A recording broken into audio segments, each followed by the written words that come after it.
നമസ്കാരം.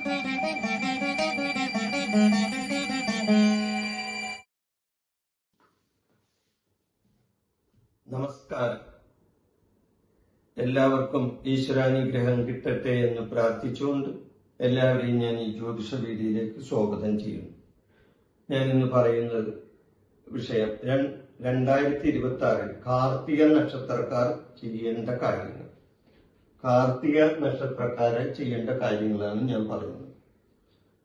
2026 അപ്പൊ കാർത്തിക നക്ഷത്രക്കാർ മേടക്കൂറിലും വരും, ഇടവക്കൂറിലും വരും. കാർത്തിക കാൽ ഭാഗം മേടക്കൂറിലും കാർത്തിക മുക്കാൽ ഭാഗം ഇടവക്കൂറിലും വരും. അപ്പൊ മേടക്കൂറിലും ഇടവക്കൂറിലുമായിട്ടാണ് കാർത്തിക രണ്ട് രാശികളിലായിട്ടാണ് നിൽക്കുന്നത്. അപ്പൊ ഇവരെ സംബന്ധിച്ച് ഈ വർഷം രണ്ടു പേർക്കും, ഇടവക്കൂറുകാർക്കും മേടക്കൂറുകാർക്കും രണ്ടനുഭവങ്ങൾ ഉണ്ടാകാം. അതില് മേടക്കൂറുകാരായ കാർത്തികർക്ക് 12 ശനി നിൽക്കുന്നു. അത് ദോഷമാണ്, അവർക്ക് 7 ശനിയുടെ സമയമാണ്. എന്നാൽ കാർത്തിക ഇടവക്കൂറുകാരെ സംബന്ധിച്ച് ശനി 11 വരുന്നത്. 11 ശനി വന്നാൽ അത് ഗുണമാണ്. പിന്നെ അതോടൊപ്പം തന്നെ കാർത്തിക ഈ ഇടവക്കൂറുകാരായ കാർത്തികർക്ക് 2 വേടം നിൽക്കുന്നത്. ധനകാരകനായ വേടം 2 നിൽക്കുന്നത് അവർക്ക് ഗുണകരമാണ്. അപ്പോൾ ഈ കാർത്തിക നക്ഷത്രക്കാരെ സംബന്ധിച്ച് ഗുണവും ദോഷവും ഇടകലർന്നു വരുന്ന ഒരു സമയം. ഞാനിത് കാര്യകാരണ സഹിതമാണ് ഞാനിത് പറയുന്നത്, അല്ലാതെ വെറുതെ എന്തെങ്കിലും പറയുന്നത് നിങ്ങളെ പറ്റിക്കാൻ വേണ്ടി പറയുന്നില്ല. അങ്ങനെ പറയുന്ന ചില ആൾക്കാരുണ്ടാകാം. ഇത് അങ്ങനെയൊന്നുമല്ല, ഉള്ള കാര്യം ഉള്ളതുപോലെ വിശദീകരിച്ചു തരുന്നു. ഇപ്പൊ ചിലവർക്ക് ഇങ്ങനെയൊക്കെ പറയുന്നത് ചിലർക്ക് ഇഷ്ടപ്പെട്ടൊന്നുമില്ല. എന്നാലും ഞാൻ ഉള്ള കാര്യങ്ങൾ സത്യസന്ധമായി പറഞ്ഞെന്ന് മാത്രം. അപ്പോ ഈ കാർത്തികക്കാർക്ക്, ഈ ഏഴരശനിയായ കാർത്തികക്കാർക്ക് ദോഷാനുഭവങ്ങൾ ഉണ്ടാവും. ആ മേടക്കൂറുകാർക്ക്. അപ്പം മേടക്കൂറിൽ വരുന്ന ആ കാർത്തിക, അതായത് അച്യുതി ഭരണി കാർത്തിക കാലാണ് മേടക്കൂറിൽ വരുന്നത്. അവർ ആ കാർത്തികക്കാർക്ക് തൊഴിൽ പ്രശ്നങ്ങൾ ഉണ്ടാകാം, ദേഷ്യം ഉണ്ടാകാം. അതുകൂടാതെ അലസത, മടി, ജോലിയിൽ തടസ്സങ്ങൾ, സ്വന്തക്കാരുടെ വേർപാട്, അല്ലെങ്കിൽ സ്വന്തക്കാര് സ്വന്തമെന്ന് വിചാരിച്ചിരുന്ന ആൾക്കാർ പോലും ഇവരെ തള്ളിപ്പറയുന്ന അവസ്ഥ, ബന്ധുജനങ്ങളുടെ വേർപാട്. പിന്നെ പുരുഷന്മാരെ സംബന്ധിച്ചാണെങ്കിൽ പുരുഷന്മാർക്ക് അന്യ സ്ത്രീകളായിട്ട്, അതായത് പരസ്ത്രീ ബന്ധം, ചീത്ത കൂട്ടുകെട്ടുകൾ, ഇതെല്ലാം വന്ന് സംഭവിക്കുമെന്ന ആണ് ഈ 7 ശനി. അപ്പൊ 7 ശനി വളരെയധികം ചില സമയങ്ങളിൽ ഈ ശനി 7 ശനി 7 കൊല്ലമാണ്. നിങ്ങൾ വിചാരിക്കുന്നതുകൊണ്ട് ശനി ദിവസവും ഇവ 7 ശനി നിങ്ങളെ ഇങ്ങനെ വട്ടം ചുറ്റി കറക്കി നിങ്ങളെ പേടിപ്പിക്കുമെന്നല്ല പറയുന്നത്. ചില സമയങ്ങളിലൊക്കെ 7 ശനിയുടെ ദോഷം നിങ്ങൾക്ക് വന്ന് സംഭവിച്ചുകൊണ്ടേയിരിക്കും. അപ്പൊ അതിന് പരിഹാരങ്ങൾ ചെയ്താൽ തീർച്ചയായിട്ടും അതിന് നിങ്ങൾക്ക് മുക്തി കിട്ടും. അപ്പോ കാർത്തിക നക്ഷത്രക്കാര് മേടക്കൂറുകാർക്കും ഇടവക്കൂറുകാർക്കും ഉള്ള ചില ഫലങ്ങളും, ചില നല്ല ഫലങ്ങളും ചില ചീത്ത ഫലങ്ങളും ഉണ്ട്. അതിനു വേണ്ടിയുള്ള ആ ദോഷാനുഭവങ്ങളുള്ളവര് അതിനു വേണ്ടിയുള്ള കർമ്മങ്ങൾ ചെയ്താൽ തീർച്ചയായിട്ടും നിങ്ങൾക്ക് അതിൽ നിന്ന് മുക്തി നേടാൻ സാധിക്കുന്നതാണ്. പരിഹാരമായിട്ട് ഇവരെന്താ ചെയ്യേണ്ടത്? ശനീശ്വരന് ശനിയാഴ്ച ദിവസങ്ങളിൽ എള്ളുതിരി കത്തിച്ച് പ്രാർത്ഥിക്കേണ്ടത് വളരെ അത്യാവശ്യമാണ്. കാരണം ഈ മേടക്കൂറുകാരായ കാർത്തികക്കാർക്ക് 7 ശനി ദോഷം മാറുന്നതിന് വേണ്ടിയാണ് ഈ ശനീശ്വരന് വഴിപാട് നടത്താൻ പറയുന്നത്.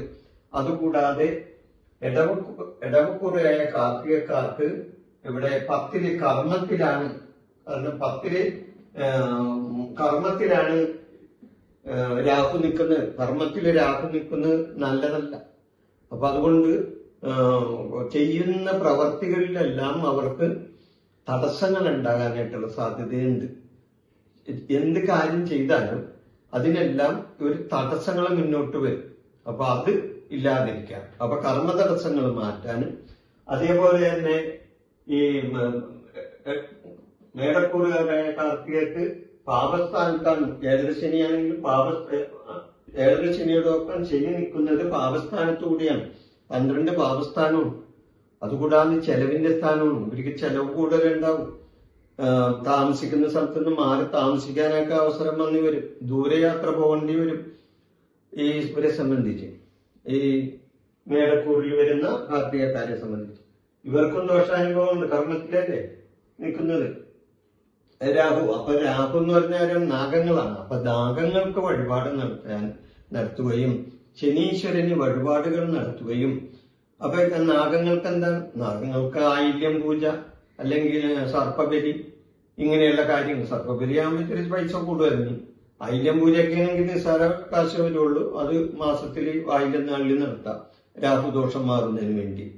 പിന്നെ കേതുവിന്റെ ദോഷം മാറാനായിട്ട് ഗണപതിക്ക് വഴിപാട് നടത്താം. പിന്നെ അതുകൂടാതെ ശനീശ്വരന് എള്ളുതിരി കത്തിച്ച് പ്രാർത്ഥിക്കാൻ ശനിയാഴ്ച ദിവസങ്ങളിൽ പക്കപ്പിറന്നാളിന് ശനീശ്വര പൂജ നടത്താം. ഇതെല്ലാം. പിന്നെ അതുകൂടാതെ ഇവരുടെ പക്കപ്പിറന്നാളിന് ഈ രണ്ടു രാശിയിലെ കാർത്തികക്കാർക്ക് അവരുടെ പക്കപ്പിറന്നാളിന് നവഗ്രഹ ദോഷശാന്തി പൂജ നടത്തുന്നത് വളരെ നല്ലതാണ്. പിന്നെ ഇവരെ സംബന്ധിച്ച് ചില ഈ വഴിപാടുകൾ ഞാൻ പറഞ്ഞെങ്കിലും ഈ ശനിയുടെ ദോഷം മാറുന്നതിന് വേണ്ടി കൂടുതലായിട്ട് ഇവർക്ക് ചെയ്യാവുന്ന ദാനധർമ്മങ്ങളാണ്. ശനി ധർമ്മ സംസ്ഥാപകനാണ് ശനി. അപ്പൊ ശനിക്ക് വഴിപാടിനെക്കാട്ടും കൂടുതൽ ഇഷ്ടം ദാനധർമ്മങ്ങളാണ്. അപ്പൊ ആർക്കാണ് ദാനധർമ്മങ്ങൾ ചെയ്യേണ്ടത്? അതായത് വൃദ്ധന്മാർക്കോ വൃദ്ധകൾക്കോ അംഗവൈകല്യമുള്ളവർക്കോ മുടന്തന്മാർക്കോ ചെയ്യണം. അതായത് ഈ ശനി ഇതെല്ലാമാണ്. വൃദ്ധനാണ്, അംഗവൈകല്യമുള്ള ആളാണ്, മുടന്തനാണ്. അതുകൊണ്ടാണ് ശനി രാശി മാറാൻ 2.5 കൊല്ലം പിടിക്കുന്നത്. ഈ വയസ്സന്മാര് പയ്യെ പോവുള്ളൂ. അതുപോലെ തന്നെയാണ് ശനി പയ്യെ പോവുള്ളൂ. അതുകൊണ്ടാണ് ശനിനെ നമ്മുടെ ഗ്രഹനിലയിൽ മന്ദൻ എന്ന് എഴുതുന്നത്. ജ്യോതിഷത്തിലെ ശനിനെ മന്ദൻ എന്നാണ് പറയുന്നത്. കാരണം മന്ദിച്ചാണ് പോണത് മുക്താൻ. പ്രായമുള്ള ആൾ അങ്ങനെ പോകുള്ളൂ. അപ്പൊ അതുകൊണ്ട് ശനിയുടെ ദോഷം മാറുന്നതിന് വേണ്ടി ഈ പറഞ്ഞ വഴിപാടുകൾ, അതായത് നീരാഞ്ജനം കത്തിക്കാം, എള്ളുതിരി കത്തിക്കാം, ശനീശ്വരന് പക്കപ്പിറന്നാളിന് നവഗ്രഹ ദോഷശാന്തി പൂജ നടത്താം. അതുകൂടാതെ കറുത്തപട്ട്, പിന്നെ നീലപ്പട്ട് ഇതൊക്കെ നടക്കൽ വെച്ച് പ്രാർത്ഥിക്കാം. പിന്നെ ഈ ശനിയുടെ ദോഷം മാറുന്നതിന് വേണ്ടി നീലവസ്ത്രങ്ങൾ ധരിക്കാം. ഇതെല്ലാം ഈ ചെറിയ കാശിന് ചെലവില്ലാത്ത ചില വഴിപാടുകളാണ്. ഇത് നിങ്ങൾ ചെയ്താൽ തീർച്ചയായിട്ടും നിങ്ങൾക്ക് എന്റെ ദോഷാനുഭവത്തിൽ നിന്ന് മുക്തി കിട്ടും. പിന്നെ ഒരു കാര്യം കൂടിയുണ്ട്. ഇത് ഗോചരപരമായിട്ട് പറയുന്ന കാര്യം മാത്രമാണ്. ജാതകത്തിൽ നിങ്ങൾക്ക് ശനിയും രാഹുവും ഒക്കെ നല്ല സ്ഥാനത്താണ് നിൽക്കുന്നതെങ്കിൽ തീർച്ചയായിട്ടും നിങ്ങൾക്ക് ഈ ദോഷാനുഭവങ്ങളൊന്നും ചിലപ്പോൾ അനുഭവത്തിൽ വന്നില്ല എന്നും വരും. നല്ല സ്ഥാനത്താണ് നിങ്ങളുടെ ജാതകത്തിൽ ശനിയും രാഹുവും ഒക്കെ നിൽക്കുന്നത് കേട്ടോ. അതോടൊപ്പം ഒരു കാര്യം കൂടി പറയാം. കാർത്തിക ഇടവക്കൂറുകാരെ സംബന്ധിച്ച് 2 ധനസ്ഥാനത്ത് ധനകാരകനായി വേടം നിൽക്കുന്നു. വളരെ ഗുണമാണ് അവരെ സംബന്ധിച്ച്. അവർക്കും അപ്പൊ ശനിനെ കൊണ്ട് ചില ദോഷങ്ങൾ ഉണ്ടെങ്കിലും, അല്ലെങ്കിൽ രാഹുവിനെ കൊണ്ട് ചില ദോഷങ്ങൾ ഉണ്ടെങ്കിലും, അവരെ സംബന്ധിച്ച് ഇടവക്കൂറുകാരായ കാർത്തികക്കാർക്ക് ധനകാരകനായ വേടം 2 ധനസ്ഥാനത്ത് നിൽക്കുന്നത് ധനവരവുണ്ടാകാനായിട്ടുള്ള സാധ്യത കൂടുതലായിട്ട് ഉണ്ടാകുന്നതാണ്. അപ്പൊ തീർച്ചയായിട്ടും കുറച്ച് ബുദ്ധിമുട്ടുകളും ചില പ്രയാസങ്ങളിൽ കൂടി ഈ 2026 കടന്നു പോകുമ്പോൾ ചെയ്യാവുന്ന വഴിപാടുകൾ ദോഷങ്ങൾക്ക് വേണ്ടി ചെയ്താൽ തീർച്ചയായിട്ടും നിങ്ങൾക്ക് അതിൽ നിന്ന് മുക്തി കിട്ടുന്നതാണ്. ഈ വിഷയം ഞാൻ ഇവിടെ അവസാനിപ്പിക്കുന്നു. നിങ്ങൾക്ക് നന്ദി, നമസ്കാരം. എന്റെ ഈ ജ്യോതിഷ പ്രോഗ്രാം നിങ്ങൾക്ക് ഇഷ്ടപ്പെട്ടാൽ ഇത് സബ്സ്ക്രൈബ് ചെയ്യാനും ലൈക്ക് ചെയ്യാനും ബെൽ ബട്ടൺ അമർത്താനും മറക്കരുത്.